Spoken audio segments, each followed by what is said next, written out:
à tous et bienvenue dans ce nouvel épisode de la dernière minute. Ça y est, c'est décembre, c'est le moment où vous vous mettez sous vos plaids et que vous regardez des films de Noël. Et aujourd'hui, évidemment, on va parler peut-être d'un film de Noël, pour ceux qui n'ont pas trouvé. Ça va, Ninon?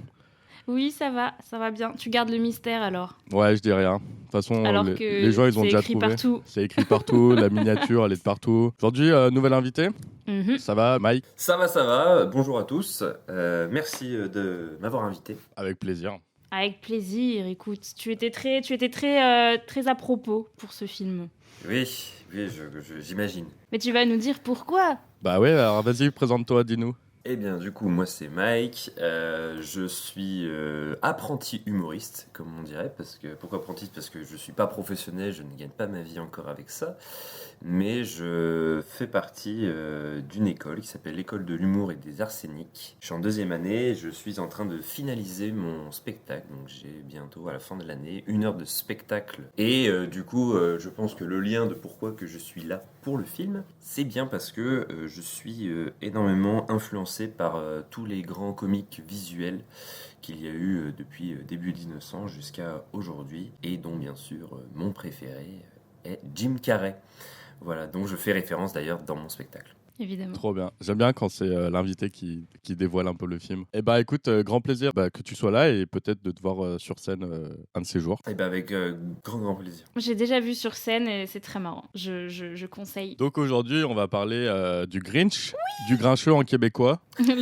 Le Grincheux. Donc le Grincheux, c'est un film de Ron Howard qui est sorti en 2000. Et je vais vous décrypter la dernière minute du coup de l'épisode pour ceux qui n'avaient pas trouvé. Donc quand je parlais d'un homme habillé en rouge qui découpe une dinde avec une femme à ses côtés, bah, c'est tout simplement le Grinch avec Martha. La foule qui l'acclame, c'est le village où ils sont tout contents parce qu'ils font Noël. La petite fille qui donne une assiette à un chien, bah, c'est Cindy Lou qui donne à manger au chien du Grinch, Max. Voilà, donc le village il continue d'applaudir. Toujours la petite fille avec Max, le Grinch et Martha, ils sont là, ils font la fête, ils sont contents, tout le monde rigole. Et du coup, la caméra, elle remonte dans un travelling arrière, dans les nuages, avec... alors j'avais écrit une musique douce, et en fait c'est vraiment une chorale de Noël qui chante. Donc le travelling s'accélère, et là on se retrouve à l'extérieur d'un flocon de neige, parce que évidemment le Grinch se passe dans un flocon de neige. Waouh, c'est poétique. Ouais, c'est beau, hein. Alors, est-ce que vous pouvez me résumer le Grinch? Le Grinch, c'est un monsieur qui ne ressemble pas aux autres, qui est ouvert et qui est vraiment contre Noël. Voilà, il est contre le système de Noël, alors que tout le monde dans cette ville adore Noël. Ça reste quand même un cliché. Enfin, le film reste une métaphore de la consommation américaine, quoi. Clairement, c'est ça. Et du coup, c'est un monsieur qui est anti-système et qui va être, on va dire, ramené à l'esprit de Noël, qui est dans le don et l'acceptation de tout le monde. C'est bien dit. Le c'est film beau. traite de beaucoup de sujets pour les enfants. Voilà. Oui. Ramener à l'esprit de Noël. Ouais, c'est beau. Alors, je vous donne le petit résumé que j'ai écrit. Alors, Vas-y, si fais-nous rêver. si vous aimez le Grinch, vous pouvez genre juste avancer de 20 secondes, je pense. Oh, Valentin, doucement quand même. C'est l'histoire d'un village où ils vivent que pour Noël, sauf le seul mec lucide du village qui s'est excommunié petit parce qu'il se faisait harceler. Un jour, il tombe sur la seule gamine du village aussi qui s'intéresse à lui. Elle arrive à le faire revenir, mais comme rien ne change dans le monde, et ben, il se fait re-harceler. Et pour se venger, il vole Noël. Morale de l'histoire, si vous harcelez les gens, vous n'avez pas Noël. C'est pas mal, franchement, en résumé. Ok. Bon, alors c'est une adaptation cinématographique d'un livre à la base, Le Grinch. C'est Le Grincheux qui voulait gâcher Noël de Theodore Such Geisel, qui a été écrit en 1957. Et c'est pas la première adaptation du livre, parce qu'on a eu un dessin animé en 1966 de Chuck Jones qui s'appelle Comment le Grinch a volé Noël. Et il est bien mieux que le film. Et il y a aussi 2 autres épisodes qui ont été faits en 66. Il y a un épisode d'Halloween avec le Grinch, Oh, faut que je vois ça. qui est un peu moins bien. Oh. Et il y a aussi un épisode avec le chat chapeauté. Vous voyez ce que c'est, le chat chapeauté? Mhm. Il y a eu un film en 2003 avec Mike Myers, voilà. Parce que le chat chapeauté, c'est aussi un personnage du Dr Seuss. Oh. Tout est lié. Pourquoi faire un nouveau film du Grinch en 2000? Et bah, tout simplement parce que l'auteur du livre, il n'a jamais été satisfait d'une de ses adaptations. Du coup, dès qu'on lui proposait de faire un nouveau film avec un de ses livres, il disait non. Après le décès du coup de l'auteur, c'est sa femme, André Geisel, qui gère les droits. Et elle a estimé qu'à partir des années 2000, en fait, la technologie était suffisante pour rendre hommage correctement au Grinch et à l'œuvre de son mari. La technologie pour recréer l'univers, Ouais, quoi. c'est ça. Genre. C'est Ouais, ça. ok. C'est un peu comme George Lucas quand il a attendu de faire les 3 premiers Star Wars, quoi. Tu peux arrêter de caler George Lucas partout, s'il te plaît. Ça devient pénible, Valentin. un message jusqu'à qu'ils m'entendent et qu'ils viennent. Va falloir parler plus fort. Ouais, c'est vrai. Donc le Grinch, il a coûté 123 millions de dollars. Et il en a rapporté 345 millions. C'est un succès. Ça va, c'est pas mal, hein, c'est pas mal. Donc le Grinch, ça a été réalisé par Ron Howard. Et Ron Howard, en fait, c'est pas n'importe qui quand même. Et ouais, c'est un beau gosse. Il s'est fait connaître en 1973 en jouant dans American Graffiti de l'incroyable George Lucas. Mhm. Comme ça, j'ai redit George Lucas. Donc il interprète aussi le rôle de Richie Cunningham dans Happy Days. Happy Days dont on avait parlé dans Scream. Et American Graffiti, on en avait parlé dans Breakfast Club. Exactement. Voilà, vous voyez, en fait, on tourne en rond. En fait, on dit toujours la même chose finalement. Donc il joue dans Happy Days de 74 à 1980. Et après, il va faire quelques apparitions. Et puis après, il devient réalisateur surtout. Et il n'a pas réalisé des merdes en fait, à part le Grinch. Il a réalisé donc Willow, Cocoon 1 et 2. Il a réalisé Apollo 13, l'incroyable Apollo 13, Un homme d'exception, De l'ombre à la lumière, toute la trilogie Da Vinci Code. Il a aussi réalisé Solo, A Star Wars Story, mais bon, ça, on n'est peut-être pas obligé d'en parler. Et il a réalisé le Grinch, évidemment. Vous savez qu'il y a un astéroïde qui porte son nom? Oh, trop bien. Voilà, il y a un astéroïde qui s'appelle Howard qui porte son nom à son hommage. Et c'est le papa d'une actrice full connue. Oh. Et ça, je ne savais pas. Est-ce que vous voyez Gwen Stacy dans Spider-Man 3 de Sam Raimi? Ah ouais. Ouais. Ou alors Claire Dearing dans Jurassic World? Eh ben, c'est Bryce Dallas Howard et c'est la fille de Ron Howard. Incroyable. Voilà, ça on savait pas. Hein. Il a placé la petite. Et elle joue dans Le Grinch. Elle joue une petite Who qui est surprise dans le film. Ron Howard, il a eu 2 Oscars. Il a eu l'Oscar du meilleur film et l'Oscar du meilleur réalisateur pour Un homme d'exception. Propre. Voilà, pour Ron Howard, c'est un homme assez discret qui a fait quand même des films pas dégueux. Donc on va parler d'un acteur aussi qui a traversé le temps, il s'appelle Jim Carrey. Jimmy. Alors est-ce que vous connaissez Jim Carrey? Et là, la foule est en délire. Pour parler de Jim Carrey, j'ai un peu lu un livre, un peu parce que je ne l'ai pas lu jusqu'au bout, qui s'appelle Jim Carrey, l'Amérique démasquée, de Adrien Desnouettes, qui est super. Et d'ailleurs, il y a du coup le reportage Arte qui vient de sortir de 50 minutes, qui a le même titre et qui est mais tellement bien. Et je dis pas ça parce que je suis ultra fan, c'est parce que c'est Arte. Donc cœur sur Arte. Ouais, j'allais dire, moi je suis fan d'Arte, donc déjà, ouf. allez-y. Et surtout, en fait, c'est surtout que ça calque en fait l'évolution de cet acteur sur en fait l'Amérique et le cursus cinéma en plus de qu'est-ce que les gens avaient besoin à ce moment-là et c'est super bien fait. Franchement, moi j'ai appris plein de choses dans ce documentaire. Bah on conseille toujours les docu Arte de toute façon, tous. On est sponsor par Arte. Tu sais, si vous voulez venir aussi. Ce serait génial, ouais. Je vais vous dérouler un petit peu tout ce que j'ai sur Jim Carrey. Et puis, n'hésitez pas à en rajouter, hein, parce que je pense qu'il y en a qui en connaissent plus que moi ici. Jim Carrey, on peut dire qu'il a percé au cinéma en 94 grâce à 3 films qu'il a fait la même année. Et c'est des films qu'on pourrait qualifier, entre guillemets, de série B, mais qui sont aujourd'hui devenus des classiques. Je parle évidemment de Ace Ventura, Dumb and Dumber, et évidemment l'incroyable et génialistique The Mask. Splendide. Jim Carrey il est souvent comparé à Charlie Chaplin pour son ascension. C'est-à-dire que Charlie Chaplin, en 1 an et 35 courts-métrages, est devenu une star mondiale.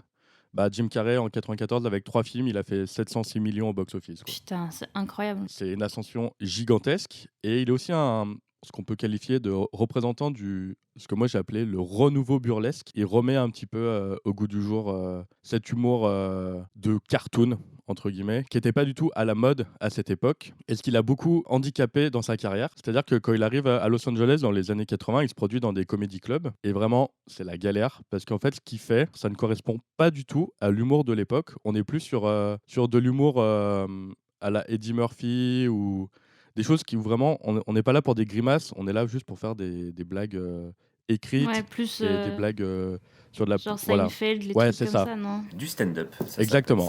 C'est du stand-up, ouais. Donc, il galère, mais lui, il se dit, en fait, à un moment, ça va venir, en fait. À un moment, ça va être mon heure à moi. Donc, il continue d'écrire ses blagues, il continue de faire ses grimaces, il continue de faire des paix sur scène, il continue. Parce que dans les années 90, du coup, donc il galère pendant quand même un long moment. Par exemple, dans les années 80, il va plusieurs fois postuler au Saturday Night Live, et à chaque fois, on lui dit « Non, Jim, en fait, non. Rentre chez toi. On n'en veut pas de tes grimaces. Arrête. » Par exemple, en 84, il va tourner dans une série qui s'appelle The Dog Factory. Et en fait, pour qu'il arrête de faire ses grimaces et ses mimiques, on lui dit juste « Lis ton texte, c'est tout, ça ira. » Donc au bout de 13 épisodes, évidemment, la série, elle est arrêtée. C'est nul, forcément. Les années, elles passent, et lui, il a besoin un peu d'argent quand même, donc il prend un peu tout ce qui passe, quoi. Il prend tout ce qui passe. Et là, il commence à avoir la réputation d'être d'un acteur marionnette. C'est-à-dire l'acteur où tu lui donnes le texte, il récite, il prend son chèque et il se casse, quoi. Et Jim Carrey, il angoisse un peu parce que lui, ce qu'il veut faire, c'est des grimaces. Et là arrivent les années 90. En plus d'être des super années, puisqu'elles nous ont vu naître, Jim Carrey, il va rentrer dans une équipe de comédiens qui s'appelle In Living Color. Yes. C'est un late show qui est géré par les frères Wayans. Du coup, le but de In Living Color, c'était vraiment de représenter toutes les communautés. Jim Carrey, il est choisi entre guillemets parce qu'il est un paria de la comédie à ce moment-là. Et c'est le seul blanc de l'émission. Du coup, dans In Living Color, on est vraiment sur un genre de sketch pour ados. Et chaque épisode est improvisé. Et en fait, c'est ça qui fait le succès de Jim Carrey, c'est que c'est de l'improvisation et que lui, il se fait des personnages récurrents. Et du coup, les gens le reconnaissent et ça marche, et ça marche. Et après, on a du coup le Jim Carrey de 94 qu'on connaît dans The Mask où il est... Exubérant. Du coup, dans ces 3 films-là, ils donnent pas du tout la même chose. Entre un Ace Ventura, entre le loser de Dumb and Dumber et The Mask, c'est carrément différent, pense que c'est quoi. ça qui fait Tout en la- restant Jim Carrey, mais... La force des 3 films, enfin c'est ça qui fait la force pour lui des 3 films qui sont sortis la même année quoi. C'est qu'on a vu Ouais, 3 c'est Jim sûr. Carrey différents. Ouais. Et ça marchait à chaque Ouais. fois pour des raisons différentes. Enfin, les mêmes raisons, mais avec des nuances. C'est peut-être quoi. un truc qu'on a moins vu après aussi. Tu sais, à bout d'un moment, il est un peu redondant Jim Carrey quoi. Enfin, je veux dire dans le Grinch, moi j'ai vu beaucoup de The Mask quoi. C'est ça, ouais, il y a beaucoup de The Mask, il y a beaucoup de Dumb and Dumber. J'ai noté quoi en référence que j'ai vu? Ouais, il y a Ace Ventura du coup. Ouais, Ace Ventura, je pense que c'est peut-être son personnage qu'on retrouve le plus partout, non? Bah c'est ça, en fait c'est ça, dans Ace Ventura, ce qui ressort c'est vraiment sa gestuelle, sa corporalité, les fêtes des petits Ouais. danses, tu vois, à un moment, la scène où il prend le poulet là et en fait il en fait en mode quarterback, comme dans Ace Ventura quand il est dans l'asile de fous quoi. Et Ouais. t'as des petites références comme ça, The Mask c'est à la danse de la fête au tout début où tout le monde c'est j'ai oublié le nom de la fête de Chouville, ou enfin The Who City. Noël, Non, tu sais, où ils choisissent le mec qui a le plus besoin. le maître des fêtes. Voilà, en français.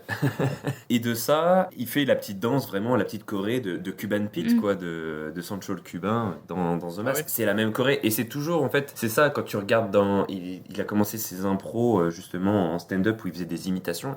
Il a fait il était connu pour ça, au début, en stand-up. Et il y a cette célèbre imitation de Elvis Presley, qui refait pareil dans Man of the Moon.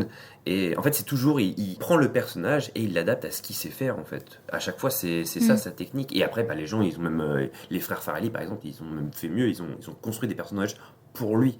Ils ont dit, je veux faire un film avec Jim Carrey, je vais construire un personnage pour toi. Et c'est pour ça qu'il est excellent dans ce qu'il fait.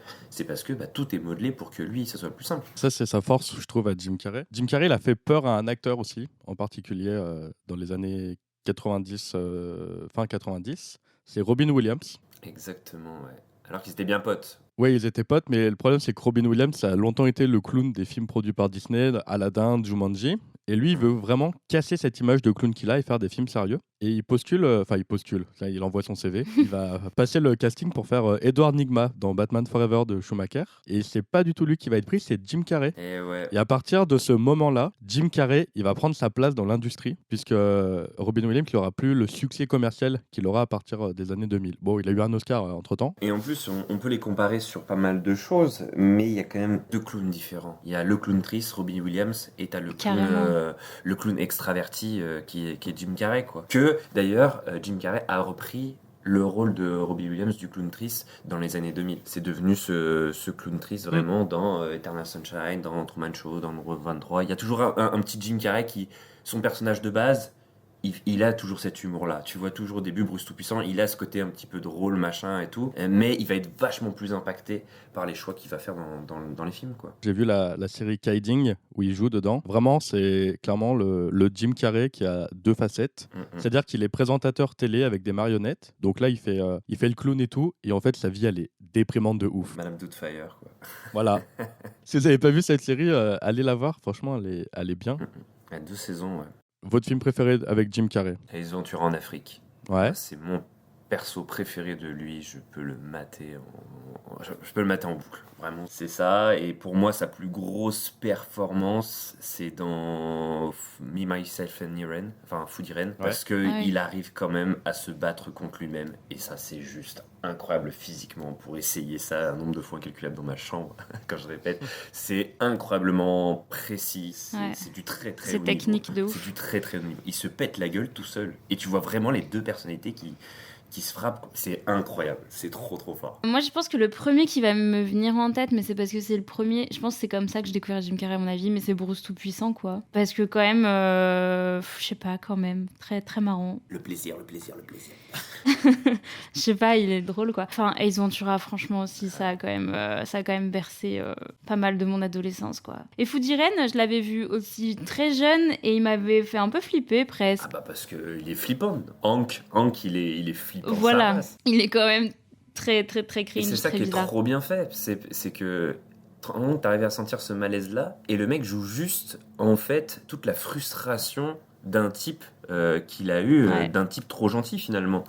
Et le mec joue ça. Il joue genre des émotions. Et, enfin, il symbolise l'émotion hein, par son jeu d'acteur. Et franchement, ça c'est trop badass. Pour pas faire son avocat, mais je rejoins tous les gens qui disent bah Jim Carrey, t'as vite fait le tour. Enfin, il fait toujours la même chose, machin et tout. Oui, je suis d'accord. En vrai, c'est vrai. Oui, mais il fait toujours la même chose dans des personnages différents, du coup, c'est jamais la même chose. C'est ça, d'une. Et puis c'est l'excellence. C'est l'excellence. Tu vois, l'autre jour, je suis allé voir du coup son mentor à lui, qui est Jerry Lewis. Je suis allé à la Cinémathèque française. Je suis allé voir Le Bonheur de ces dames. Et Jerry Lewis, on reconnaît du coup beaucoup. Enfin, du coup, moi qui connaissais pas trop Jerry Lewis, j'ai vu l'inspiration de Jim Carrey dans ça. Et il y a beaucoup de choses. Et sans prétention, il l'a surpassé parce que Jerry Lewis imitait le cartoon.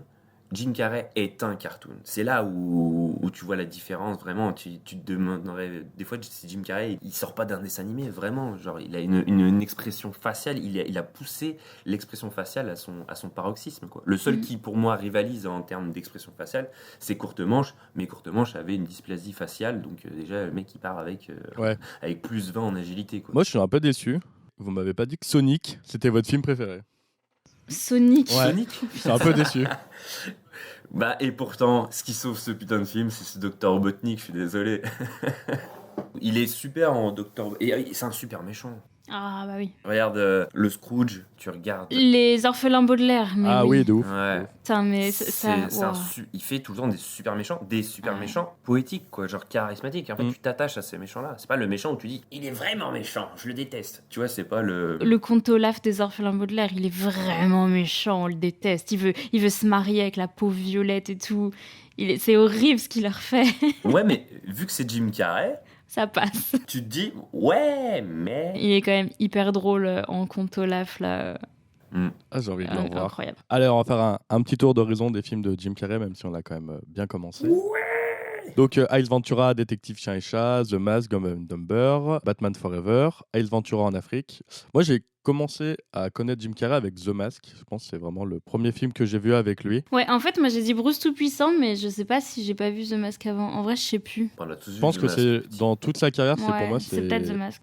Le film qui me marque le plus. Voilà, au point que je l'ai sur ma jambe. Voilà, coucou Julien. Il y a aussi Menteur qui est un peu sous-coté. Qui est trop cool, Menteur. Ouais, qui est bien. The Truman Show, évidemment, qui est gigantissime. Ouais, trop beau. Eternal Sunshine of the Spotless Bah, Mind. bien avant, il y a Man on the Moon de Milos Forman quand même. Hein. Et ouais, et alors ça pour moi c'est un de ces grands classiques. Je suis content et en même temps je suis dégoûté qu'il soit sous-coté comme ça ce film parce que il reproduit super bien la vie d'Andy Kaufman et là c'est là où tu dis il est putain de bon acteur en fait finalement parce qu'il a vraiment pris il a rendu fou tout le monde hein, sur la production tellement qu'il incarnait on est un peu dans le même délire que Joaquin Phoenix avec le Joker quoi. Le mec a tellement incarné son truc qu'il était exécrable parce qu'Andy Kaufman était exécrable. Moi c'est un film, je me souviens quand je l'ai vu, ça m'a marqué en termes de jeu d'acteur, vraiment ça m'a... trop Ensuite on a Food Irene, on a Le Grinch, Bruce Tout-Puissant, Eternal Sunshine of the Spotless Minds de Michel Gondry, qui là pareil est un petit peu une rupture dans sa carrière quand même où il passe à autre chose. Ensuite on a Les désastreuses aventures des orphelins Baudelaire, Yes Man en 2008. C'est Incredible Burt Wonderstone. Avant il y a I Love You, Philippe Morris. Ah oui, c'est vrai. Que je trouve vraiment fort.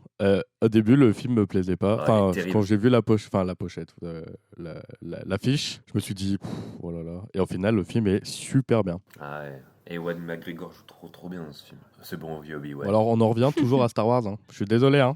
On en revient toujours à George Lucas. Ensuite, on a Monsieur Popper et ses pingouins. Ah oui. Oh mon dieu. Jamais vu. Ouais, t'as rien loupé, clairement. Bah, t'as rien loupé. Kick-Ass 2. Bah, il sauve le film. Que le 1 est incroyable, le 2 est... Merci Jim Carrey, quoi. Dumb and Dumber 2, et puis Sonic 1 et Sonic 2.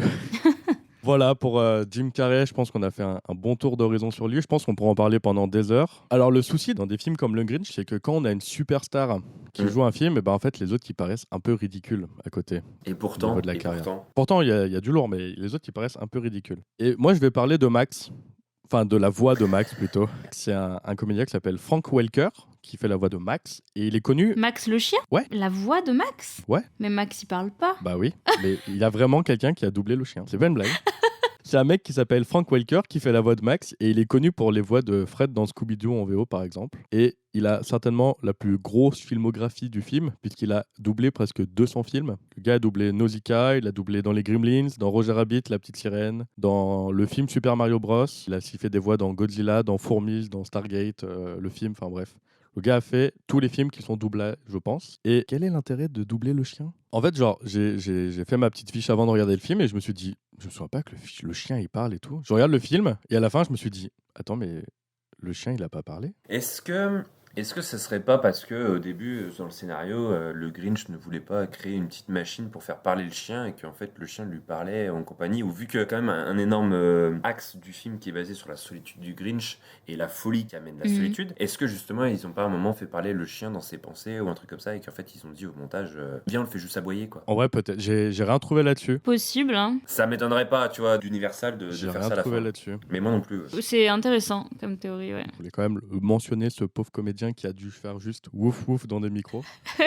Mais par contre, quel wouf au début. Ah mais quel ouf! Mais attends, mais Ouais. c'est incroyable. C'est ce qui allait me chercher d'ailleurs, des larmes. Le ouf final était monstrueusement ému. Moi c'était le waf, tu vois, que j'ai trouvé un peu plus, voilà, un peu plus Ouais, concave.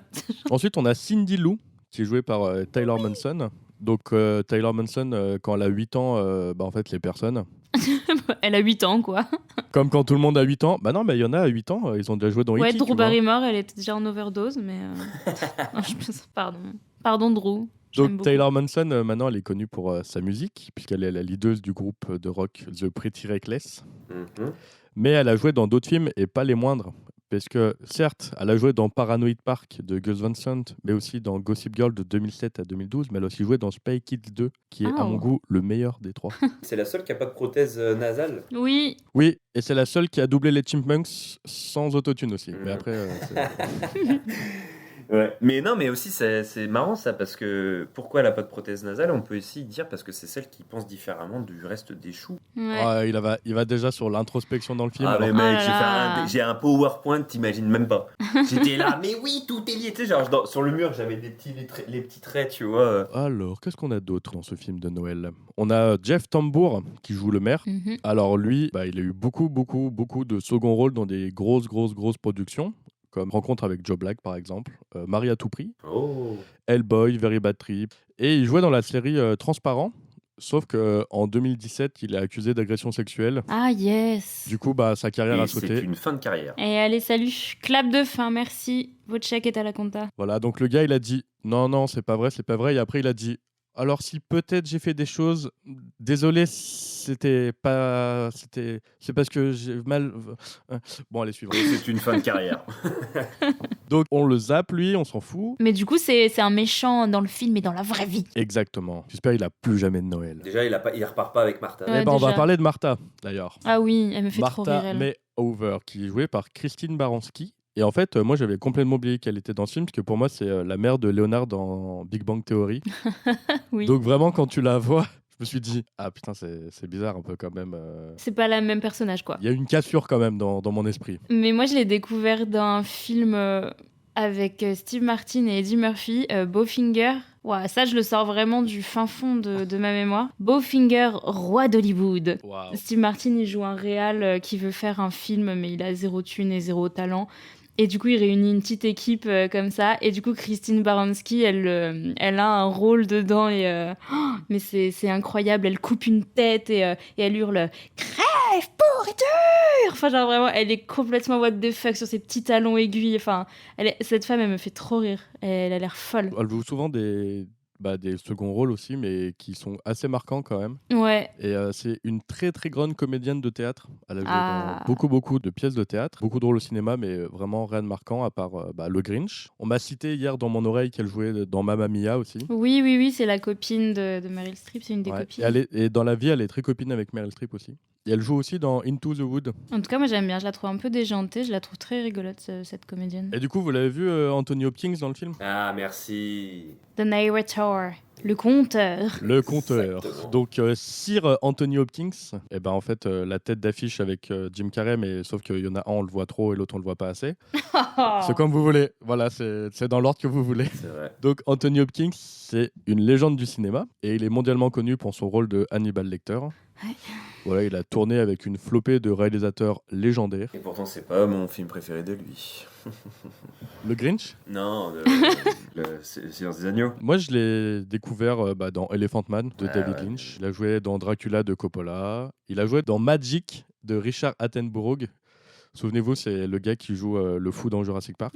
Hitchcock aussi, dans le film de Sacha Gervasi. Il a eu 2 Oscars dans sa vie. Un pour Le Silence des agneaux et un pour The Father. Seulement 2. Seulement 2. Mais tu vois, tu m'aurais demandé, j'aurais cru qu'il aurait été plus récompensé que ça. Alors, il a énormément de récompenses, mais entre guillemets, Mais Oscar il a eu que... que 2 Oscars. Un petit film préféré avec Sir Anthony Hopkins? Moi, j'avais adoré. Alors, bon, évidemment, tous les classiques, mais il y avait Les Deux Papes. Je sais pas si vous l'avez vu. Non. Et bah écoutez, voilà, je vous fais votre petite culture. C'est une histoire de passation, en gros. C'est une transition de papoter, quoi. Enfin, et c'est vachement bien. Ok. Voilà, je le vends vraiment très mal. Mais je me souviens pas... Enfin, en fait, c'est vraiment un film... là, je peux pas trop vous raconter, parce qu'il n'y a pas d'action, vraiment. C'est beaucoup de discussions entre les deux papes et tout, mais c'est super touchant et il est hyper intéressant, ce film. Bah, moi, celui qui m'a le plus marqué, c'est Elephant Man. Vraiment, ça m'a mis Ouais, forcément. une claque. Il y a pas longtemps, là, j'ai revu Dracula de Coppola au cinéma. Et vraiment, c'est pareil, je me suis dit, il est vraiment fort. Sinon, je sais pas, je dirais peut-être... Quand il joue Hitchcock, c'est fort aussi. J'aime bien. Après, moi, c'est pas du tout original, mais en vrai, si tu me demandes ce qui m'a le plus marqué, c'est évident. Enfin, moi, c'est Le Silence des agneaux. Enfin, Ouais. qui est, voilà. C'est vrai. Moi, je me souviens de Father, j'ai pleuré au cinéma. Ah, normal. J'aime pas Noël, mais je suis un peu faible. Tu as donc un cœur, tu n'es pas le Grinch? On verra. Mike, un film en particulier avec Sir. On va dire que moi, mon côté motard me fait pencher pour Burt Munro. Même si je pense que tu prenais n'importe quel vieux pour faire le rôle, ça passait aussi, parce que c'est c'est pas lui qui vraiment change le film, tu vois ce que je veux dire. Enfin, c'est pas son incarnation. Par contre, ma plus belle image que j'ai de lui, c'est dans Le Masque de Zorro, où il joue Don Diego de la Vega. Et avec Antonio Banderas, j'avais adoré ce film et j'avais... je sais pas pourquoi. Moi, c'était dans ce film, moi, je me souviens avoir pleuré quand j'étais tout petit. C'était la scène du clochard qui sortait de la mine là, avec la musique et tout. C'était. J'avais trop d'empathie pour ce monsieur, pour ce mineur. C'est vrai que le Masque de Zorro. Le Masque de Zorro, ouais. Avec Antonio Banderas, qui pour moi, j'adore le film d'Antonio Un très bon Banderas. souvenir. Ouais. Mais revenons au Grinch. Il nous recadre. Après avoir parlé de Sir Anthony Hopkins, on laisse la place à Sir Ninon. Oh, déjà? Eh oui, déjà. Ah, c'est à moi. Bah, moi, je suis quand même attachée à ce film, malgré le vrai Grinch que j'ai en face de moi. Moi, j'aime beaucoup ce film, du coup, je suis quand même contente d'en parler aujourd'hui. En plus, c'est Noël, tout ça, on est content, voilà. Bon, le Grinch, c'est un énième conte de Noël, mais à la différence quand même peut-être un peu des autres. Et en même temps, en disant ça, je suis en train de penser à Scrooge et tout ça, donc c'est pas tout à fait le seul. Mais on nous parle d'un monsieur donc grincheux, n'est-ce pas, pour nos amis québécois, qui n'aime pas Noël. En vrai, c'est un peu plus compliqué que juste il aime pas Noël, mais pour la faire courte, on va dire ça. Dans un univers où tous les... Alors là, il va falloir faire un choix. Est-ce que je dis en VO ou en VF? Les choux de Chouville ou The Who de Whoville? C'est toi qui vois, si t'aimes les choux ou les who. Moi, je vais choisir d'alterner, de ne faire aucun choix. Voilà. Les villageois. On va faire ça. Les villageois. Donc ça, c'est vraiment horrible. Le village Chandor. Donc le grincheux, elle est terrible cette traduction. Donc dans un univers où tous les choux de Chouville vouent un culte frénétique à Noël. Et moi ma question, c'est est-ce que les choux de Chouville ce seraient pas juste des Américains lambda en fait? Bah si. Mais si, on est complètement d'accord. Mais bien sûr que oui, si on enlève leur superbe nez. Des Nord-Américains. Ouais, nord-américain. On est d'accord. Attention. Classe moyenne, les middle class USA, quoi. Donc déjà, pour commencer, moi j'ai envie de parler de la forme du film parce que pour le coup, elle est quand même très importante. Il s'inscrit dans la longue tradition des contes de Noël. Je suis un peu allée chercher d'où ça venait, ce truc des contes de Noël. Et en fait, depuis l'époque médiévale, il est un peu d'usage de raconter... dès que la religion catholique, a eu un peu de poids, on a commencé à raconter des histoires, autour de Noël et tout. Voilà, c'est très vague, il y a très peu d'infos, mais j'aimais bien l'idée que c'est en effet une longue tradition, les contes de Noël, du coup, de laquelle les Américains se sont emparés. On le voit avec le nombre de films de Noël. D'ailleurs, je suis pas trop revenue sur ce genre, mais c'est un genre qui est quand même très américain, non ? En France, on n'a pas trop de films de Noël. On a des films de Noël français ? Des téléfilms de Noël, peut-être, on a. Ouais, mais Non. français ? Je suis même pas sûre. À part ce qu'a fait Chabat... il y a quelques années là, mais Je dirais anglo-saxon, mais c'est vrai que c'est surtout américain. Ouais, voilà, Parce que après, anglo-saxon. t'as tout Ouais. Love Actually, Valentine's Day, Ouais. t'as tous ces films-là du côté anglais, quoi. Mais t'as raison, c'est très très états-unien. Ouais, en tout cas, ça a cette image-là. Donc, on commence dans un ciel de nuit qui est rempli de flocons de neige, donc la neige qui tombe, sur une petite musique enchanteresse. Mike, tu as quelque chose à dire sur la musique ? Bien sûr. La musique et même toute la bande originale, elle est presque entièrement composée par James Horner, qui a fait d'ailleurs Casper, si je ne dis pas de bêtises. Je suis un gros fan de la bande son de Casper, le premier, pas le deuxième, tout bizarre là. Et en fait, c'est surtout aussi pas mal de chansons dans le film. Avec le Grinch, et il y a des petites pépites qui fait que j'adore ça, c'est qu'à un moment il y a un de mes groupes préférés qui s'appelle Smash Mouth, qui est du punk californien et qui est une musique c'est la seule apparition du groupe dans le film quand il s'amuse à l'intérieur le soir de Noël. Et il y a aussi Busta Rhymes qui fait un rap avec Jim Carrey dans le Grinch. Ouais. Grinch 2000, ouais, et je pense que c'est du Director's Cut ou un truc comme ça, mais fin ou peut-être dans le générique. C'est vrai que j'ai pas retrouvé encore le truc, mais je pense que ça doit être un rap du coup. Incroyable. Et Anthony Hopkins chante aussi à un moment avec Jim Carrey. Mais Smash Mouth, c'est Shrek, non ? Hey now, you're a rockstar. Exactement, Okay. c'est ça. Oui, I'm oui. Believer et Star, All Star. Le titre. Ok. Les deux titres phares de Smash Mouth qui, dans les années 2000, étaient... ça suivait un petit peu tout ce qui était Sum 41. Bah, merci pour ce petit point de musique enchanteresse, écoute. Et vous pouvez noter chez vous que le punk californien, c'est de la musique enchanteresse. Exactement. Et puis, revenons au Grinch. On entre dans un flocon de neige. En fait, on rentre vraiment dans sa composition. Et là, il y a la narration qui commence. Donc, Anthony Hopkins, Sir Anthony Hopkins, bien sûr. Et puis, on découvre les choux. Les Who, qui sont les habitants en fait des flocons. Moi je trouve ça super poétique qu'il y ait des petits habitants dans les flocons. Ça veut dire que dans chaque flocon, il y a un village de choux. C'est trop mignon. Mais du coup, à chaque fois que nous, l'hiver, on a un flocon qui tombe sur nous et qui fond, on détruit des choux. Ouais, le réchauffement climatique et tout, genre on Wow. C'est des monstres.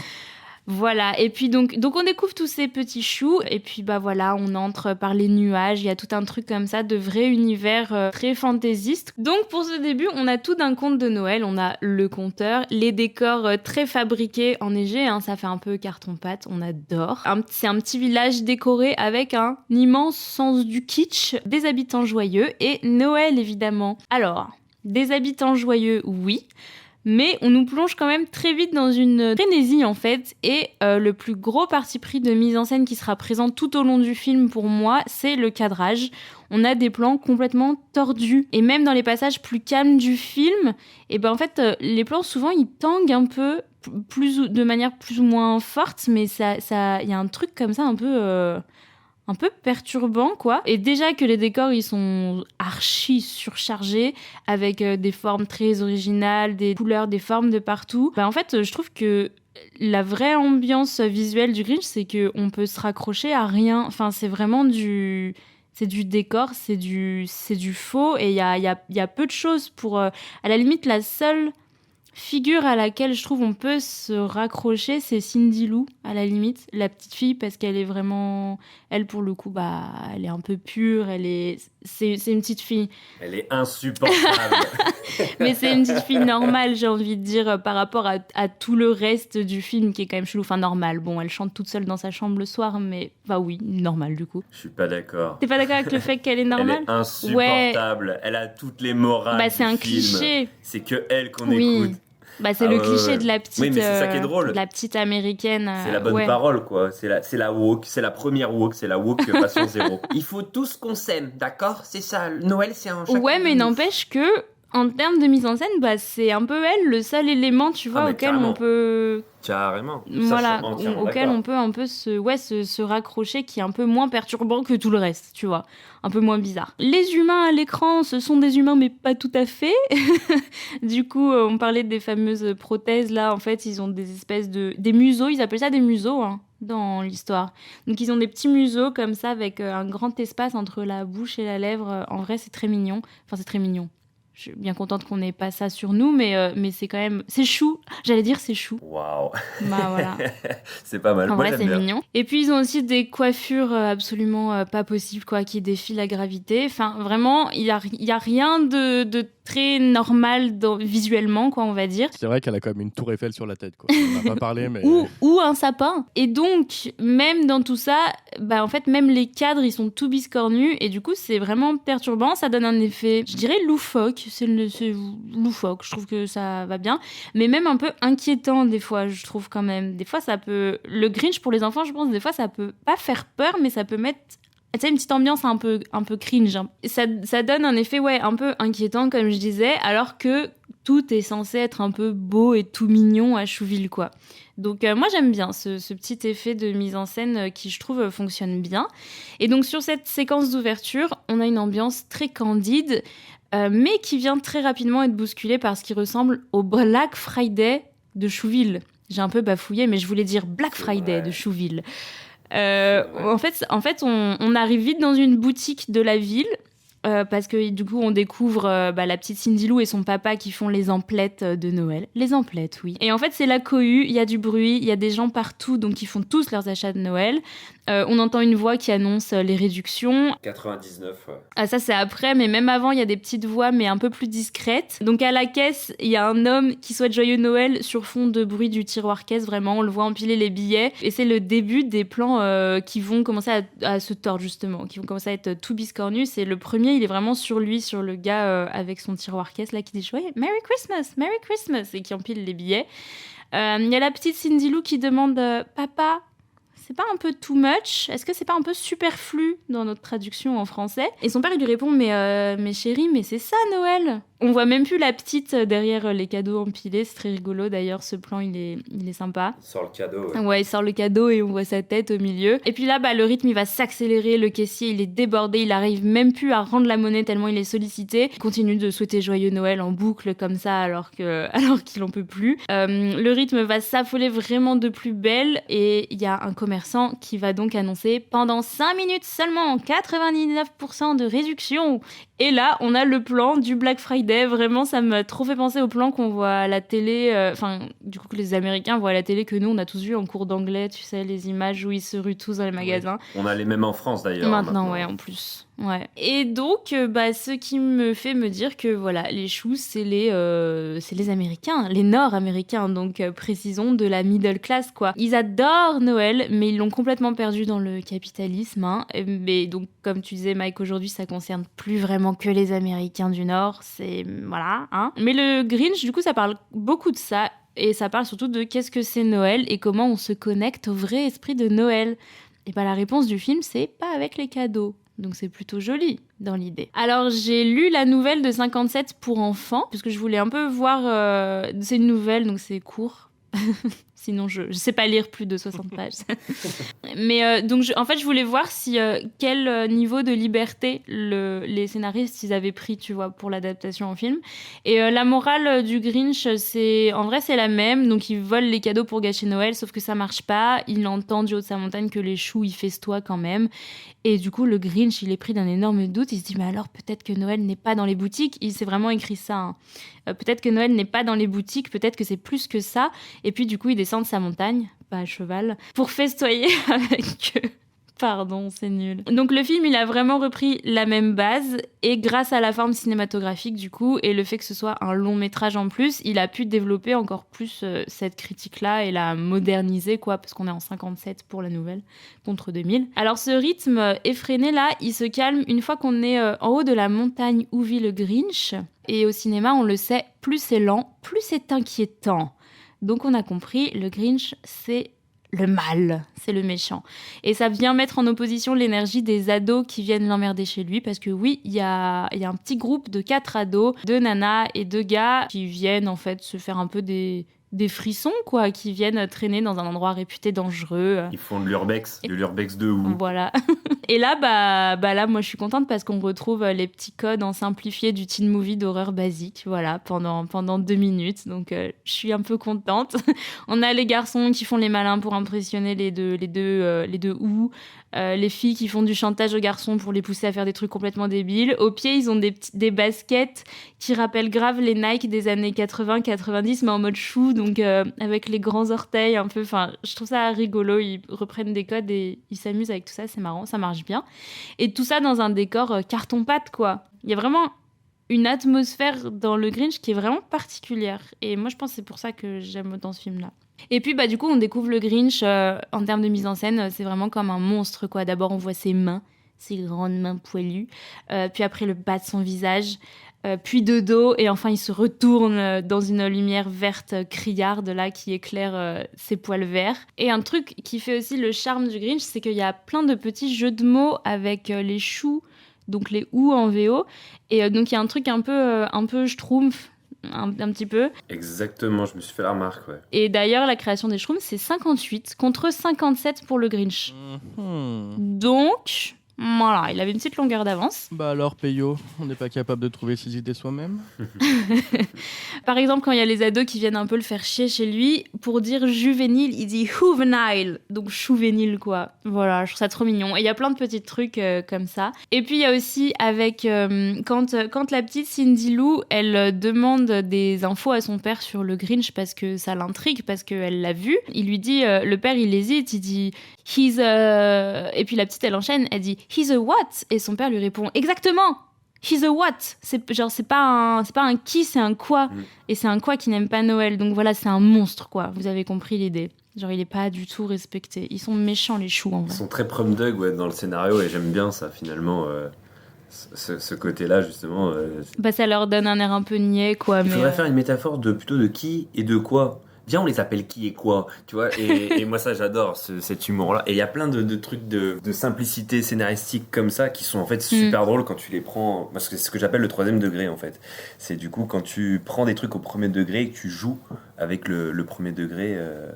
Pas naïf, mais en mode on va vraiment forcer dessus, on va appuyer dessus. Et il y a deux, trois éléments comme ça dans le film. Et encore une preuve que les choux, c'est juste des Américains comme on voit dans les films. En plus de la petite ref teen et du capitalisme, c'est une de mes préférées, la rivalité entre voisins.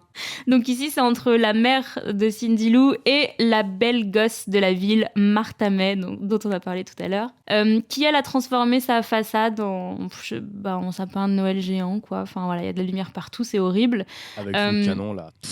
Avec son canon, évidemment. Attends, mais j'y viens, évidemment. Donc, la mère, elle porte un espèce de manteau peignoir et avec sa coiffure, on dirait qu'elle a des bigoudis sur la tête, quoi. Donc, c'est vraiment la dégaine de la mère au foyer des années 50, quoi, qui se donne du mal. Elle tire ses guirlandes à la main et tout, limite en insultant Martha May parce qu'elle a trop la haine, parce qu'elle n'arrive pas à faire sa façade mieux qu'elle. Tous les ans, c'est la même chose. On dirait un peu la mère de Malcolm. Il y a un petit côté Loïs, mais surtout, ça me fait penser à Hal, la rivalité entre voisins dans Malcolm, c'est super fort aussi. L'épisode pour la fête nationale où Hal et son voisin d'en face, ils décorent leur maison. Enfin, c'est ça, quoi.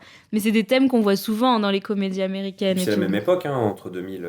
Ouais, en plus. Donc, il y a la mère avec sa petite dégaine là, de mère au foyer qui galère. Et il y a Martha May qui sort de chez elle, habillée en mère Noël sexy, avec ses faux seins énormes, qui pose ses guirlandes à la mitraillette, tout simplement. Est-ce qu'on peut avoir plus américain que ça, s'il vous plaît? Je crois pas. Il manquait un aigle.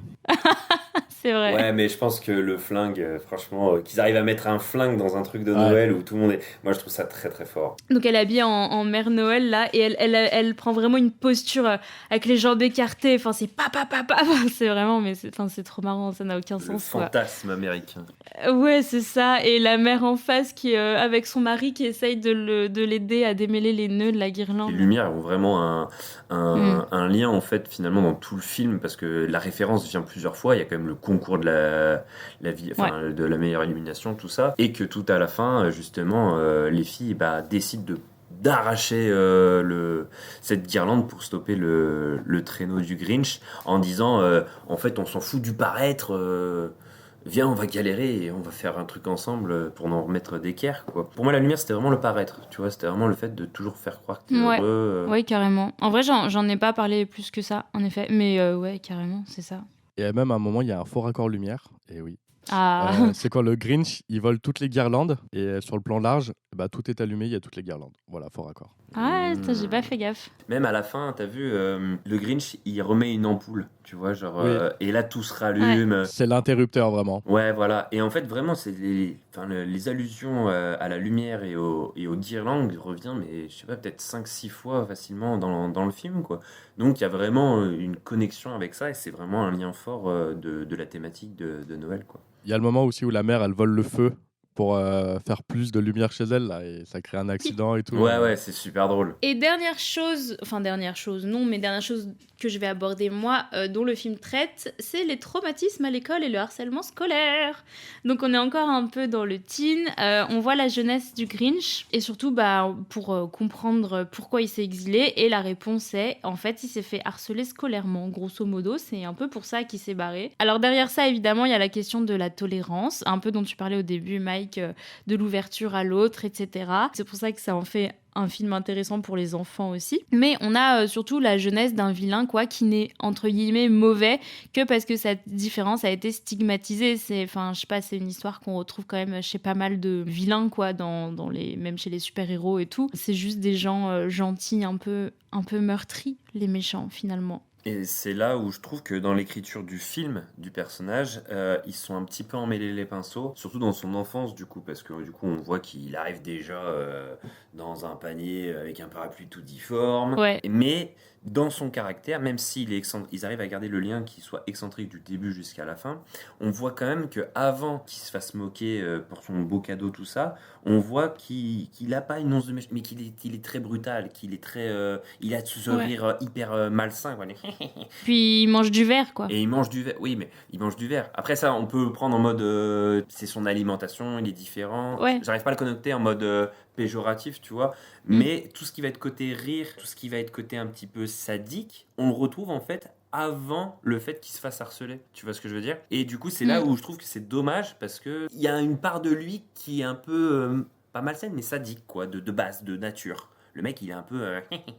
Il est différent de nature, vraiment, ouais. Il a pas la candeur chou, quoi. C'est ça. Et donc le Grinch, il est entre guillemets méchant. Donc on retrouve plein de petits effets vraiment classiques du cinéma pour faire comprendre tout ça, dont j'ai un peu parlé, mais on a aussi une petite vibe un peu expressionnisme allemand, donc des ombres quand il passe derrière l'espèce de paravent et on le voit que en ombre chinoise, quoi. Donc les ombres très marquées, où on voit qu'il se tient tout bizarrement, il fait des grands gestes avec ses grands doigts poilus. Dans la grotte, on a des tons très très froid aussi, beaucoup des lumières bleues. Tout ça, c'est très visible, donc ça fait vraiment décor, quoi, du début à la fin, de toute façon, mais c'est ce qui est chouette aussi dans le film. Et en termes de mise en scène, encore avec les cadrages, les plans, ils sont beaucoup plus tordus chez les choux que chez le Grinch. C'est eux les vrais méchants, c'est eux les vrais tordus. C'est eux les tordus. C'est eux les tordus, voilà. Et encore une petite couche sur l'idée que Chouville, c'est une critique de la société américaine. Leur remise de prix pour Noël, là, les Awards, avec le gros lot, c'est une superbe voiture présentée vraiment comme à la télé, sur la plaque qui tourne avec le présentateur et tout. Enfin, c'est flagrant. Ils ont un petit grain, les choux, quand même. Hein. Donc, en bref, à Chouville, sous les apparences, il y a quand même pas mal de trucs qui vont pas. Et le vrai méchant du film, c'est pas le Grinch, c'est plutôt le maire de la ville, s'il faut en trouver un. Et donc, c'est le politicien, quoi, finalement. La seule figure politique du film. Qui a une emprise aussi, quand même, vachement sur le flic. Ouais. des choux et Oui. c'est lui qui lui dit à chaque fois quoi faire, machin et tout, et lui il s'exécute. Donc vraiment, c'est lui qui a les thunes. Et il le dit, c'est lui qui a le contrôle, qui a le pouvoir et qui gère tout, quoi. Ouais. C'est bien fait. Putain, ils sont forts, ces C'est réalisateurs. jusqu'à la fin où le flic il dit non, il s'est excusé. Ce qui n'arrivera pas dans notre monde réel. Voilà. Pour une fois que c'est pas moi qui ai dit des trucs comme ça me fait plaisir. Ouais, c'est vrai. Donc, on nous parle de cette pression à aimer Noël qui est bien présente et qui, je trouve, est bien présente aujourd'hui de plus en plus chez nous avec les réseaux sociaux aussi. C'est un truc qui est réel, je trouve. Parce qu'à Chouville, c'est dans un texte de loi que tu dois te réjouir de Noël. T'as pas le choix, en fait. C'est la loi. Ça n'existe pas ici. Hein. Ça n'existe pas ici, mais on a Instagram un peu qui fait le taf. D'ailleurs, suivez-nous sur Instagram. Parce que voilà, Noël, c'est un moment de fête, de partage, d'échange et tout ce que ça implique. Mais en vrai, il y en a plein des Grinch et ils n'ont pas forcément tort. Je suis moi-même une mi-Grinch. Valentin est un 100% Grinch. Je suis une mi-Grinch. Mike, est-ce que tu es un Grinch, un Moi, je suis mi-Grinch? Grinch. Je suis Grinch de ouf. Toi, t'es un Grinch. Ouais, moi, je Allez. déteste les gens de base, donc Ouais, je veux très juste bien. les faire rire et après me parler plus. C'est une bonne définition du Grinch. Voilà. Et donc, bien sûr, le message principal, c'est que tout le monde aujourd'hui pense que l'esprit de Noël, c'est les cadeaux, alors que le Grinch le dit bien. Vous savez où ils finissent vos cadeaux, vos cravates horribles là, et vos paires de chaussettes? Et bah, chez moi, aux ordures. Voilà, donc le postulat de ce conte, c'est de se dire que si on enlève tous les cadeaux à Noël, ben qu'est-ce qui reste? Et ben Noël, en fait, le vrai, et pas le capitalisme et l'idée de Noël qu'on essaye de nous vendre, quoi. Moi, quand j'étais gamine, ma mère, tous les ans, elle me disait, quand elle était petite, elle avait des oranges à Noël. Alors, tous les parents, ils disent ça, mais c'est faux, hein, clairement. Voilà, je pense que c'est un peu faux. Parce qu'après, ils nous ressortent, ils disent tiens, regarde, c'est un truc qu'on m'avait offert à Noël quand j'étais petite. Et ils nous ressortaient genre une boîte. Ah ouais, c'était pas l'orange? Ouais, c'est ça. Et comme par hasard, ils se ressortent pas l'orange, ouais. C'est vrai. Normalement, le Grinch, il peut pas aimer Noël parce que son cœur, il est trop petit. Et d'ailleurs, il entretient ce petit cœur. Il fait plein de trucs dégueulasses pour que son cœur rétrécisse de plus en plus. Il peut pas aimer Noël et surtout, il peut pas aimer autre chose que lui. Parce que même Max, Ouais. il ne l'aime pas finalement. C'est À la juste fin, à la fin, il il dit... l'aime. Ouais. Mais Ouais. il l'aime pas. Mais à la fin du film, spoiler, son cœur grossit et ça lui fait mal. Et là, c'est le génie comique de Jim Carrey qui opère encore parce que cette scène, elle est trop drôle. Et il se met à pleurer, il dit à Max qu'il Son l'aime. double aïe est incroyable. Ouais. Si vous regardez, il est vraiment le aïe, aïe, aïe, aïe, aïe. Et c'est tellement. C'est du grand Jim, comme t'as dit. C'est bien dit. Cette scène est vraiment très drôle. Et on remarque qu'à partir de là, plus de plans tordus au cadrage. La lumière, elle est diffuse, elle est douce, elle est beaucoup moins criarde avec les guirlandes et tout. Et pour la première fois du film, en fait, on a une vraie atmosphère qui est douce, enfin, pour un film de Noël. Donc, pour finir, je dirais que si c'est pas déjà fait, voyez quand même le Grinch. Moi, je le conseille parce que c'est pas vraiment que pour les enfants. Et peut-être que ça pourrait vous rappeler des gens que vous avez autour de vous. Et cela, ça sert à rien d'essayer de les faire aimer Noël en leur offrant une cravate. Faut chercher ailleurs, les copains. Voilà. Ou des chaussettes. Mais c'est vrai que c'est pas du tout fait que pour les enfants parce que t'as énormément de Ouais. vannes de sous-texte adultes. Oh oui. Comme quand il y a les bébés qui arrivent, machin et tout. Il fait ah, il ressemble vachement à ton patron. Ah oui. Ah oui. Et là, tu fais waouh. Comment ça Ok. se fait que je n'avais jamais vu ça avant? Bon, bah merci Ninon, en tout cas, Merci Ninon. pour cette analyse. Avec plaisir. Et moi, je vous propose qu'on passe aux anecdotes. Et toutes mes anecdotes portent sur le grimage du Grinch. Mhm. Et tout son costume et autres. Le Grinch, c'est avant tout Jim Carrey quand même. On peut pas avoir un autre acteur pour faire le Grinch. Et pourtant, Eddie Murphy avait été imaginé pour le rôle, mais aussi Jack Nicholson. Ah bah ouais, mais carrément. Ça l'aurait fait. Et en pensant, Jack Nicholson, ça aurait été intéressant, mais ça aurait donné une toute autre atmosphère au film, je pense. Ouais, ça aurait été plus grave quand même, je pense. Ça aurait été plus grave. Et puis, enfin, vraiment, Jim Carrey, il a ce côté élastique. Jack Nicholson n'est pas attachant. Il est très froid ça, dans ça. ses rôles. Il est très fort. Donc ça aurait donné un autre film. Mais moi, je vois un peu dans le Grinch, genre, du coup, quand tu sais que Jack Nicholson, il aurait pu le jouer, je vois un peu le Joker de Nicholson, quoi. Ouais, c'est ça. Dans des sourires, dans des mimiques. J'aurais peut-être vu Willem Dafoe, moi. Ah ouais, alors là, c'est Oh. c'est carrément un autre film, là. Hein. Ouais, mais pour avoir une gueule et. Ouais, ouais. Mais pas super attachant non plus. Non, William pas Dafoe. attachant. Mais je le trouverais plus attachant que Nicholson, tu vois. Je sais pas pourquoi. Ah, je sais pas. Je l'aurais trouvé très méchant, du coup, le Grinch. Ouais. Ouais, c'est vrai. Alors que Nicholson, C'est vrai, il est un peu moins méchant, quand même. Il a quand même décroché une nomination au Golden Globe, Jim Carrey, pour sa prestation. Parler maintenant du costume. Donc, c'est Rick Baker qui a géré toute l'équipe du maquillage. Et avec son équipe, ils ont créé 125 maquillages différents pour le film. Pour les scènes où il y avait de la foule, il y a 60 maquilleurs qui étaient là. Et ils ont posé 170 prothèses en mousse et en latex. Donc, comme ces prothèses, elles peuvent servir qu'une fois, puisqu'après, quand on les enlève, elles sont détruites. Il y a près de 8000 pièces qui ont été utilisées. Le pelage du Grinch, il a été fait à l'aide de poils de yak qui ont été cousus sur un costume de lycra. Et dans le film, il y a à peu près 350 perruques et 150 moustaches, favoris et barbes. C'est énorme quand même. Ouais, c'est C'est du gros travail. Mais que pour le Grinch ou pour tous les. Pour tout le monde. Pour tout le Ah monde. oui, pour voilà. tout le monde. Pour Ouais. tout le monde. Ouais. Ouais, je me dis 150 costumes de Grinch. Ça fait Non, beaucoup. mais tu ouais. sais, non, mais tu sais, il pourrait par y jour. avoir au niveau des latex, tu vois, genre parce qu'ils changent pas les mêmes, ils changent de mimique des fois, et je pense qu'il y avait peut-être Ouais, il y a des des prothèses qui différentes. l'empêchaient de miquer, quoi. Alors, il y a des prothèses différentes, mais il n'y a pas 350 perruques juste pour le Grinch, c'est pour tout le monde. Parce qu'en fait, il n'y a quand même pas énormément de monde quand même. Hein. Mais non, mais ils disent une. Alors, ils sont gentils d'appeler ça une ville, c'est un hameau, le truc. Hein. Ouais. Jim Carrey, pour jouer le Grinch, il portait des lentilles jaunes. Parce que vous avez vu, le Grinch, il a les yeux jaunes. Et je sais pas si vous avez fait gaffe, mais c'est pas toujours le même jaune. Parce que, en fait, les lentilles, elles faisaient tellement mal aux yeux à Jim Carrey qu'à des moments, il disait non, mais en fait, là, vous me les mettez pas, parce que sinon, je ne vois pas. Donc, les yeux jaunes ont été faits en post-production. Ah. Donc, des fois, il a les lentilles où c'est un jaune assez clair. Des fois, c'est fait en post-prod et du coup, il a les yeux très jaunes. Et Jim Carrey, il a eu du mal à porter son costume. C'était un costume très difficile à porter. Et un jour, il est allé voir Ron Howard et il lui a dit en fait, j'ai l'impression d'être enterré vivant dans ce costume. Vraiment, c'est lourd à porter. Je peux pas, en fait. Je pars. Je pars du projet. Et Ron Howard, il lui a dit attends, t'inquiète, mon gars, on va trouver une solution. Et la solution, elle est ouf. Ils ont appelé un gars de la CIA qui aide les gens à supporter la terreur. Tu vois, qu'il y a un gars qui forme les gars de la CIA à supporter la terreur. What?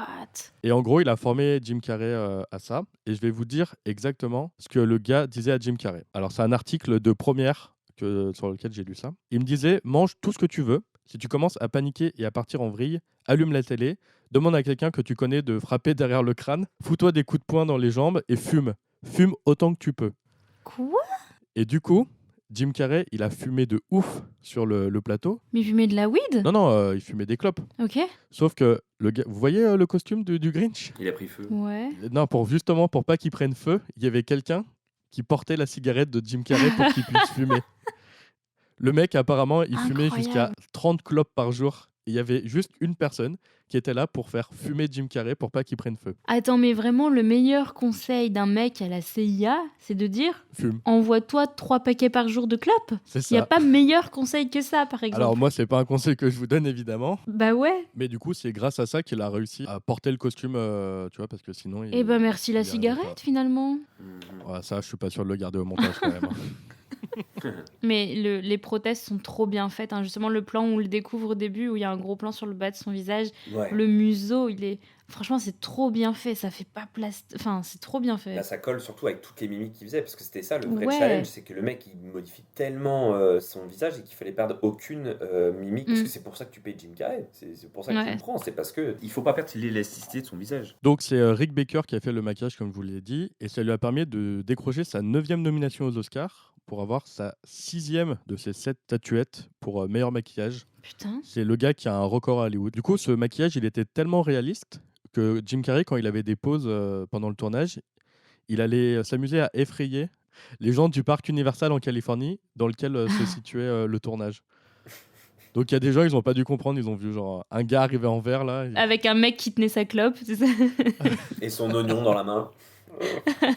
Jim Carrey qui s'amuse à effrayer les gens, ouais, ça doit être quelque chose. Mais il y a quand même quelque chose qu'on doit dire, c'est que Jim Carrey, apparemment, il n'a pas été très très gentil sur le tournage. Non. Ah. Alors en fait, il était vraiment excédé par ce costume et par le temps que ça prenait en fait. Tous les jours, ça prenait 3 heures pour le maquiller.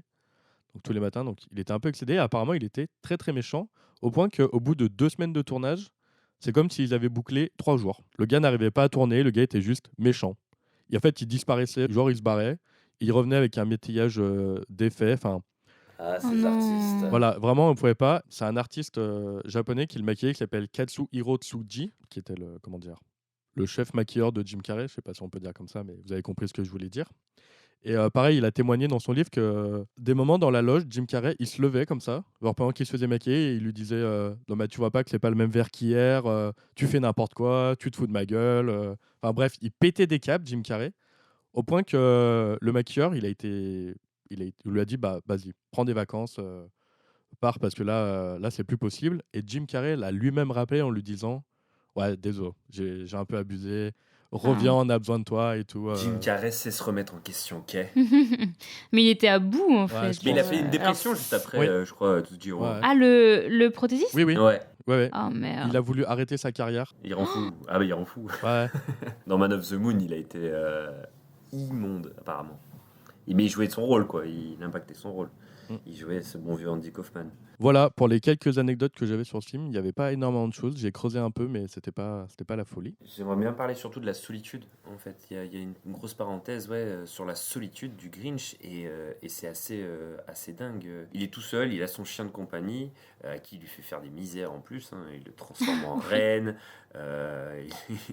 il l'envoie chier à tout bout de champ, et pourtant le chien est vraiment patient, quoi. Bah, c'est un chien. C'est ça.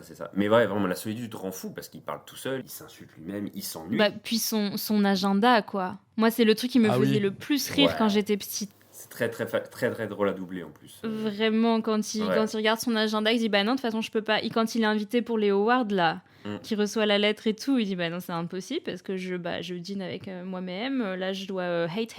Ouais. Je dois dire du mal des gens. Là, après, j'ai un rendez-vous avec moi. Enfin, que des trucs comme Quand ça. il gueule aussi vachement en haut et qui dit je te déteste, je te Oui. déteste. Et Il c'est prend super l'annuaire drôle. là.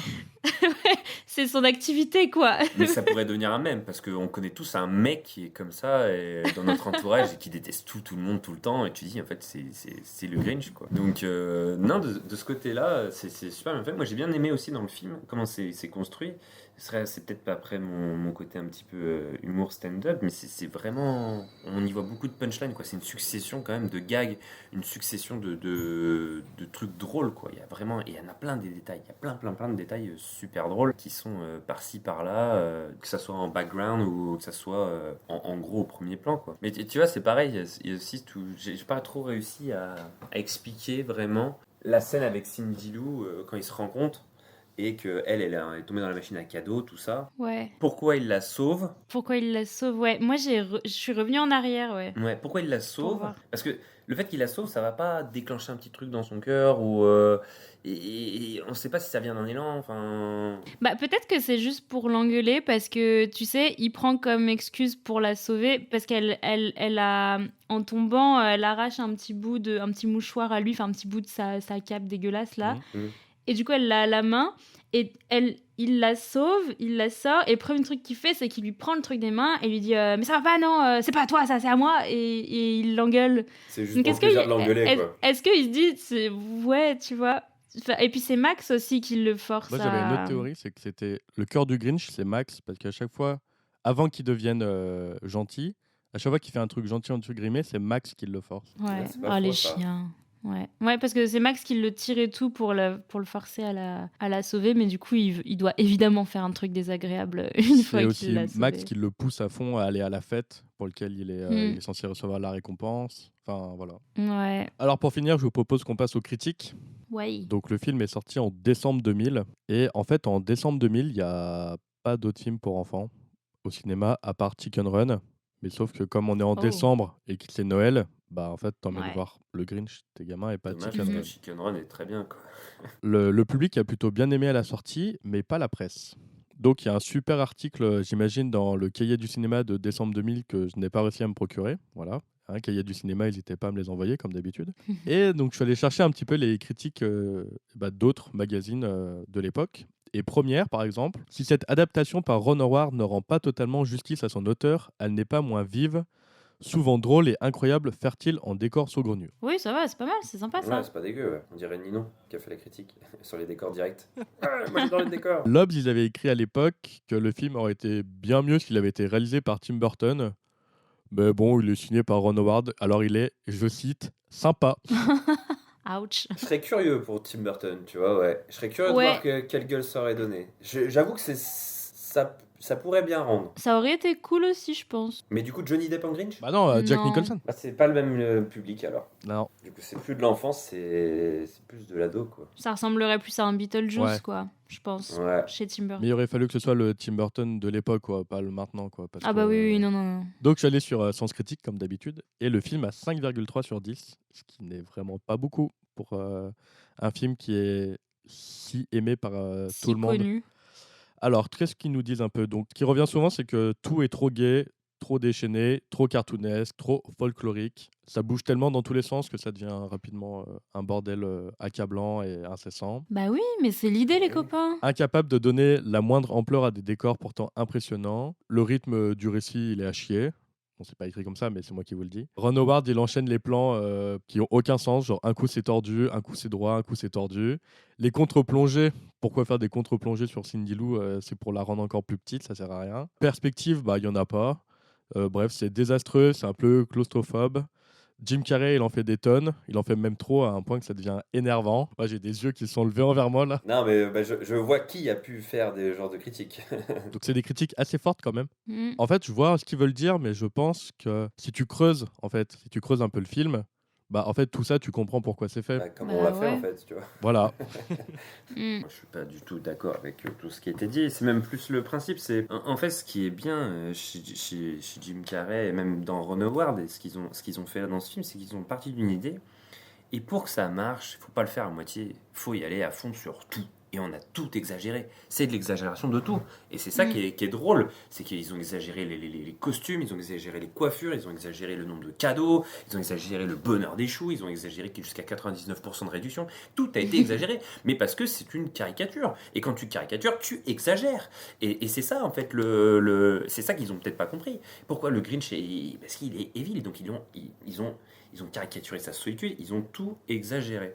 Et c'est ça qui est super drôle. Et puis il y a aussi le truc de ça vient d'une nouvelle pour enfants et du coup ils Oui. ont gardé ce côté aussi cartoon quoi, Bah oui. Bah oui. mais qui colle vachement bien avec les illustrations en plus originelles et tout. Moi je suis pas un très grand fan du Grinch. Oui, vas-y, t'as pas encore craché ton venin. Je trouve que le film est bien et le film est ok, mais en fait moi j'en retire pas grand chose dans le sens où bah je regarde le film, je passe ni un mauvais moment ni je suis époustouflé par ce que je vois. Juste, je regarde, je me dis, bon, bah voilà, le DVD, je vais le ranger dans la bibliothèque et je le regarderai dans 20 ans. Et puis, dans 20 ans, je me dirai la même chose. En fait, j'en retire vraiment rien du Grinch personnellement. Bah, je peux comprendre parce que pour le coup, les petites morales à en tirer, pour le coup, elles sont bien adaptées à des enfants. Donc je comprends que toi, tu sortes pas de là en te disant ah oui, c'est vrai, il faut accepter l'autre. Oui. Donc je comprends que t'aies pas l'impression d'en tirer énormément de choses. Après, faut être un peu réceptif aussi à l'humour de Jim Carrey. Genre moi, juste le regarder bouger, ça me fait rire, tu vois, et ça suffit quoi. Ça, je suis d'accord, mais tu vois, si genre, imaginons c'est le même film, mais avec un autre acteur, genre Éric Judor. Oh là là, mais je le regarde même pas le film, tu vois. Non, mais moi En fait, non je plus, regarde le probablement. film parce que Jim Carrey, je sais qu'il va me faire rire, tu vois. Mais au final, C'est le Star System. ça serait un autre film. En fait, ça serait pareil parce qu'il y a Jim Carrey. Et du coup, je le regarde parce qu'il y a Jim Carrey. Et voilà. Je le regarde pas pour l'histoire, je le regarde pour Jim Carrey. Là où je te rejoins, c'est surtout au niveau de la morale où tu es vraiment tenu par la main. C'est sûr que c'est pas toi Ah qui, bah, en tant oui. qu'adulte cinéphile, Oui. qui va devoir chercher et comprendre la morale par toi-même. Là, c'est vraiment, on vient de te la donner. C'est comme j'ai dit tout à l'heure, c'est vraiment Cindy Lou qui est vraiment la morale de l'histoire. La police du bon goût, là. Elle a la clé de tous les dénouements. Le film, si tu regardes bien, je suis d'accord avec toi, c'est t'écoutes Cindy Lou dire ses premières répliques et tu mets Directed by Robert White là. Et le film il est fini, tu vois. Et mais du coup c'est là où il y a la confrontation avec après on va essayer de tirer le fil sur tout plein de choses. Donc là, je te rejoins beaucoup et c'est peut-être pour ça que t'en retiens pas grand-chose et qu'on n'en retient pas grand-chose. Et c'est vrai, le moteur interne de Jim Carrey de base, et c'est là, petit point culture, moi c'est ce que j'aime bien défendre en ce moment, c'est ce que j'ai un peu appris aussi dans mon école, c'est qu'il y a différence entre un comique et un humoriste. Un humoriste, c'est quelqu'un qui va utiliser l'humour comme outil pour dire des choses. Son moteur interne, c'est je veux vouloir changer votre manière de penser. Coluche, c'est un humoriste. Blanche Gardin, c'est une humoriste. Roman Frisness, c'est un humoriste. Parce que leur moteur interne, c'est j'ai envie de changer le monde et je vais utiliser l'humour pour ça. Louis de Funès, Chaplin, Jim Carrey, ce sont des comiques. Ce sont des comiques parce que eux, leur moteur interne, pourquoi ils vont sur scène, c'est parce qu'ils veulent te divertir, ils veulent te faire passer un bon moment. Et Jim Carrey, son moteur interne dans le film, bah, c'est faire du Jim Carrey. Donc c'est là où c'est compliqué et c'est qu'il peut y avoir aussi des froids toujours avec d'autres personnes sur les tournages ou quoi que ce soit. C'est que lui, il est juste là pour amuser. Donc il amuse sur le tournage ou qu'il amuse devant la caméra, il amuse. Lui, il est content, il a fait son taf dans sa journée. Et alors que les autres sont là, disent oui, mais ça serait quand même bien qu'on arrive à mettre quand même le Grinch, qu'il ait de l'émotion et qu'on essaye de faire changer les mentalités sur Noël, tout ça. Et lui, si on lui dit vas-y, t'as roue libre, il fait que le con. Et c'est là son travail après à lui, de s'adapter avec le scénariste et tout ça. Mais c'est vachement intéressant de voir aussi pourquoi chacun est là et tu vois, pourquoi tu regardes le Grinch. C'est surtout ça.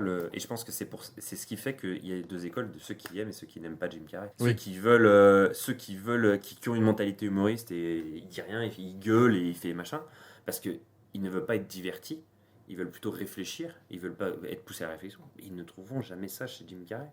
Ou alors sur d'autres films, comme Le Truman Show, Eternal Sunshine of the Spotless Mind, ou Le Nombre 23. Voilà, qui sont pour moi les trois gros films où il joue autre chose et il va te sortir aussi un truc tragique. Moi, je suis un gros fan du Nombre 23 parce que la performance, elle est complètement dingue. Le mec, il te fait douter. Il joue tellement bien la paranoïa. Peut-être parce qu'il a dû la fréquenter, ou qu'il la fréquente encore. Ah, possible. Mais voilà, ça dépend vraiment de ce qu'on cherche. Et pour moi, il y a deux écoles. C'est pour ça que c'est un bon film ou moins mauvais. C'est un bon film dans ce qu'il veut faire, je pense. Mais je suis compréhensible de tous ceux qui ne l'aiment pas et je comprends pourquoi. Ouais. Et puis comme il y a une ambiance, une atmosphère super particulière avec les décors et tout, si t'es pas réceptif à ça et que Jim Carrey te fait pas particulièrement rire, Oui. il y a aucun intérêt dans le film, c'est sûr. Du coup, moi, c'est ce qui me fait aimer le Grinch, quoi. Enfin, moi, j'adore les Tex Avery, les cartoons, les trucs comme ça. J'aime beaucoup Bah Jim ouais. Carrey. Mais du coup, sans Jim Carrey, pour moi, le Grinch, il a encore moins d'intérêt. Parce que toi, ton moteur interne, c'est que tu voulais être diverti, quoi. Donc il te divertit, mais par contre, tu n'es pas réceptif à la morale, tout le côté À l'univers. humour, humoriste, quoi, le sous-texte. Oui, parce que, en fait, déjà, de base, je suis 100% d'accord, en fait. Ouais, mais est-ce que t'es 100% d'accord aujourd'hui dans ton main adulte parce que t'as vu le Grinch quand t'étais petit et que du coup ça t'a passé des valeurs et que maintenant tu penses Grinch sans le vouloir parce que c'est acquis, ou alors vraiment tu es né, tu es arrivé dans ton petit berceau sous parapluie avec déjà cette vision de Noël que tu Je sais as. pas. C'est ça Non, le non, truc et ça c'est ouais. toujours dur, tu vois. Est-ce que la morale, cette vision et quand t'as dit que t'étais cette valeur, Mhm. t'es complètement d'accord parce que justement on te l'a inculqué par certains films. Je pense que si t'es Oui. cinéphile aujourd'hui, Oui. c'est que tu baignes dans les films depuis tout petit. Est-ce que justement, je commence à faire des séances de psychanalyse sur des podcasts, grave. le mec qui m'interviewe. Genre on en est là, hein, vraiment, le mec est devenu fou. Tu me diras le tarif à la fin, s'il te plaît. Ça marche. Est-ce que je peux dire le gag qui me fait le plus rire Oui. de tout le film? Et comme ça, on peut dire tous notre gag qui nous fait le plus rire du film. J'ai 8 ans, moi aussi. Donc, quand j'étais gamine, c'était le truc de l'agenda, mais là, en le revoyant, je crois que le truc le plus drôle. Donc, il est vénère, évidemment. Et vous savez, il veut prendre la nappe sur la table et il y a plein de bordel sur la table. Et du coup, Oui. il tire la nappe d'un coup. C'est vrai, ça m'a fait rire Il tout à l'heure. tire la nappe d'un coup et il y a rien qui bouge, vous savez, comme ils font les Oui. gens qui font les tours de magie et tout. Et du coup, il part, il sort du cadre et il revient et il dégage tout ce qu'il y a sur la table en faisant et il enlève tout. Et c'est trop drôle parce que le mec, il est trop énervé pour qu'un truc se passe bien. Il faut que ce soit le bordel, quoi. Je le raconte super mal, putain. Non, c'est super bien raconté parce que j'ai revu toute la scène et je pense que ça fait partie des petites perles que Jim Carrey a rajoutées dans le Ouais, truc, tu vois. c'est exactement et ce que je me vient de disais. lui, c'est sûr, parce que c'est vraiment Ouais, son je humour. pense. C'est un truc que j'avais noté d'ailleurs en fun fact, c'est que la plus grosse scène où c'est du 100% Jim Carrey, c'est la rencontre de Cindy Lou et Jim Carrey dans la grotte, quand Cindy Lou vient pour la première fois, qui lui, il essaye de lui faire peur. Et là, c'est du très très grand Jim Carrey en termes de visuel, en termes de grimaces, de déhanchement, c'est de passer du coq à l'âne, c'est vraiment... Là, on retrouve vraiment la performance que tu regardes une vidéo de lui sur scène, en stand-up dans ses débuts, et tu regardes cette scène-là, tu sais que c'est Jim Carrey qui est derrière, quoi, plus que le Grinch, finalement. Moi, comme je l'ai dit tout à l'heure, je pense qu'il y a deux scènes vraiment qui me rendent vraiment euphorique via le rire que Jim Carrey me communique, c'est quand son cœur commence à grossir et qu'il fait un double high incroyable vraiment, parce que c'est de l'exagération pure et moi c'est vraiment ma cam. C'est le mec qui commence à vraiment se tortiller dans tous les sens et après il lâche un high d'un côté, un autre high de l'autre côté et high et c'est génial. Et puis après le contre-coup de Martha qui va lui annoncer que c'est lui son amoureux, comme j'ai dit tout à l'heure. Voilà, et qui se venge devant le maire parce que sa satisfaction interne, le fait d'intérioriser sa joie. Puis c'est con, mais quand elle le regarde et qu'il regarde derrière lui, moi c'est un gag que j'ai vu un bon nombre de fois, que je fais souvent en plus dans mes spectacles quand je suis sur scène, et parce que pour moi il est trop fort ce gag. Il est vraiment. En fait, Il marche. Et donc, toi, La scène de Ah oui. l'écho qui lui Il se parle à répond, lui-même. ça m'a fait rire quand même. Ouais. Ça m'a bien fait rire. Tellement il est- petite voiture, ça te fait pas rire? La petite voiture qui fait une explosion après, moi j'ai adoré. Tiens, à un moment, il y a des mini Chouville. Alors, ça, j'ai pas compris pourquoi il y a des tout petits Chouville. Enfin, Ah oui, il y a des choux, mini-choux, il y a des ouais. mini-choux, ouais. Ouais, Et il ils y sont en a dans des une tout toute petite petits. voiture, et du coup, ils montent sur la petite voiture, comme ça. Et après, ça fait une explosion, mais énorme, qui sort toute la ville et tout. Alors, c'est une toute petite bagnole, hein, donc il doit y avoir, genre la contenance d'un Zippo, tu vois, en termes d'essence dans le réservoir. Et ça fait une explosion énorme. Et ça, moi, Ouais. j'étais là, Si, voilà, les je crois que ça m'a fait sourire, ça m'a fait rire. La table, ça m'a bien marqué aussi. Oh, ouais, Parce ça, que je me vois trop tellement drôle. faire ça en plus, moi. Mais c'est ça. Mais tu sais, des fois, en fait, le Grinch, il ressort en nous. Genre, des fois, t'as envie d'être énervé. Des fois, Ouais. ça fait du bien d'envoyer chier un truc, quoi. Carrément. Et bah là, c'est ça. Là, c'est Ouais, je vraiment vois ça. très bien. Il a besoin de tout balancer par terre parce que sinon, sa haine, elle est pas assez. T'as envie de dire merde, montrée. quoi. Mais Ouais, merde, c'est Je suis ça. le Grinch. Mais je pense qu'on a tous un petit Grinch en nous. on a tous un Grinch en nous. Très bien. Bon, on va passer à la dernière minute pour le prochain épisode. Oui. La scène se déroule au bord de l'eau. Un homme boit une bière avec une foule en arrière-plan qui fait la fête. Il a l'air un peu bourré. Il shoot dans sa canette qui retombe juste devant l'objectif de la caméra. Il va alors serrer un homme dans ses bras. Il fait une pirouette et il se bat. Il court dans et surtout autour de la foule. Là, il refait une pirouette, puis une pirouette. Ensuite, on a un plan sur l'homme à qui il a fait un câlin. Encore un plan sur la foule qui vraiment, elle, s'amuse. L'homme, il continue sa course dansante. La foule l'arrose. Là, on a plein de plans de coupe de la foule pendant une vingtaine de secondes environ. Puis, notre protagoniste fait un saut de l'ange. On a un arrêt sur image et c'est le générique de fin. Et ben voilà, je crois qu'on en a fini avec le Grinch du coup. Et oui. Merci Ninon pour ta chronique. Oh, mais de rien, écoute. J'ai été bien épaulée par mon assistant, Mike. Ouais, merci Mike pour ton PowerPoint. Mais avec grand plaisir. Donc merci beaucoup à vous deux. Merci Mike d'être venu. Mais avec grand plaisir. Franchement, c'était bien sympathique. Merci à toi, Valentin, parce que je te remercie jamais, moi. Merci à toi. Merci. Bah, merci. En tout cas, merci à vous d'avoir écouté aussi. On vous souhaite un joyeux Noël. Oui, Voilà. joyeux Noël. Voilà, et moi j'ai un cadeau pour vous. Ça y est, on est disponible sur Deezer. Ah.